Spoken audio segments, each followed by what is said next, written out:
Hello, this is JJ DiGeronimo, the president of Purposeful Woman, Tech Savvy Women, and Advancing Women in STEM. And I am so excited to share with you Jenine Beekhuyzen. Jenine and I met through Anita Borg's sister group, where she posted a blog about her new book, Tech Girls Are Superheroes. I have shared this with my daughter and also many girls in my community in the United States. Jenine is actually in Australia. So good morning to you. Thank you. Well, I teach information technology at university. I teach first year students in their undergraduate degree, which I love doing. But I get really disappointed that I have so few female students coming through my course each semester. I have 2 females out of 18 this semester, and they're kind of regular stats, sort of less than 10%, which is really sad because I see all the opportunities that are available for girls to work in the technology area. There are so many opportunities, new jobs being created every single day. So I guess I go out and talk to people in industry and I say, so what's your workforce look like?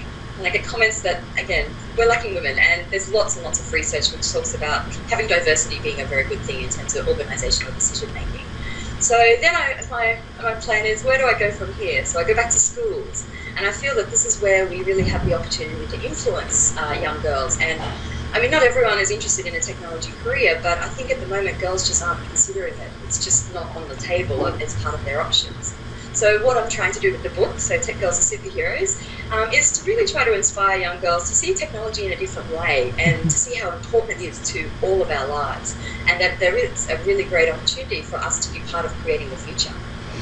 Oh, I just think it's amazing. And, we have spent many Saturday mornings picking a superhero and reading about it. And, even though it takes a comic book feel about it, you really are solving world problems with STEM-based degrees. And so how did you come up with the idea of, this approach to a book? And it's interesting you ask that, because often I'm asked about having a hard copy book when we're talking about technology. Why isn't it tech-based? But I actually think it's really important to read books, hard copy books. A lot of teenage girls particularly aren't reading ebooks, so that's again why it's important for the hard copy book. But I think the book, 6 years ago I did develop a book called Tech Girls Are Chic, and that book was very pink, and the idea, very similar kind of style, but they were a bit more sort of real life stories. And the idea there was to attract girls who wouldn't traditionally even think about technology. So being pink, they don't think it's about tech, so they would pick it up. I've distributed 20,000 of them in the last 6 years, free to schoolgirls, and I've now had girls coming up and saying they are studying information technology at university after reading the book in high school. So this came together last year. I'd almost run out of books, so I thought, not time to do this again. And with all the lessons I've learned over the last 6 years, and there's certainly been a lot, I've put that all together and taken a new approach. And I think stories are a really powerful way to get messages across, particularly to younger people. And I mean, I loved reading books when I was growing up, and I think if we can give them nice, positive messages about technology, role models and superheroes, if that's what it takes, hopefully we can get them on board. Well, I love your idea of thinking outside the box, and I'd love to just share a little bit about your background, because I think you have a really neat STEM background, and not only have you embraced technology, you've done it in your own way as an entrepreneur. Thank you. And entrepreneur is a word that I'm still getting a bit used to, because I guess that kind of describes what it is that I'm doing. And so I guess I was one of a few girls studying an IT degree at university.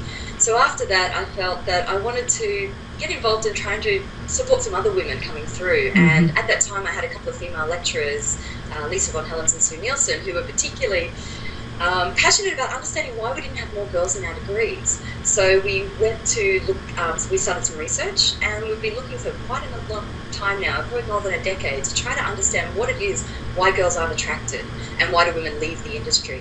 And a lot of it comes back to role models, not having visible role models, and also not understanding what technology jobs are out there. And so I think it's preparing girls to be excited about the future and what they might be able to contribute to make the world a better place. I love it. And what advice, I love that advice for younger girls. What advice would you end on for women that are maybe already in STEM, maybe feeling a little burned out, or want to look in to do new things? What advice would you give to them?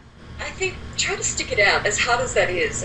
So the idea of the Tech Girls movement is to say, so it's a little bit more than just the book, it's a movement to say, we're a sisterhood, we're all out there, even though you might not see us at the moment, but you can be part of us, and don't give up, just hang in there, because we really need you, and you can make a big difference.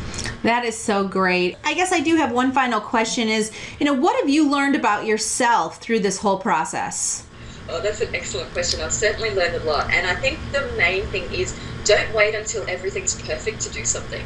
So I'm a big fan of the 85% rule. So as long as everything's pretty much right to go, let's go and give it a shot. And I think most entrepreneurs talk about that, because if you wait, you never get anything done. So the little things that don't go right along the way, maybe other people don't notice as much as you do. So I think just give it a go, and what's the worst thing that can happen?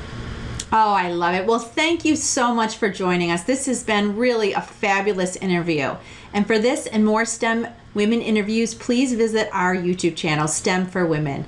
Thank you so much.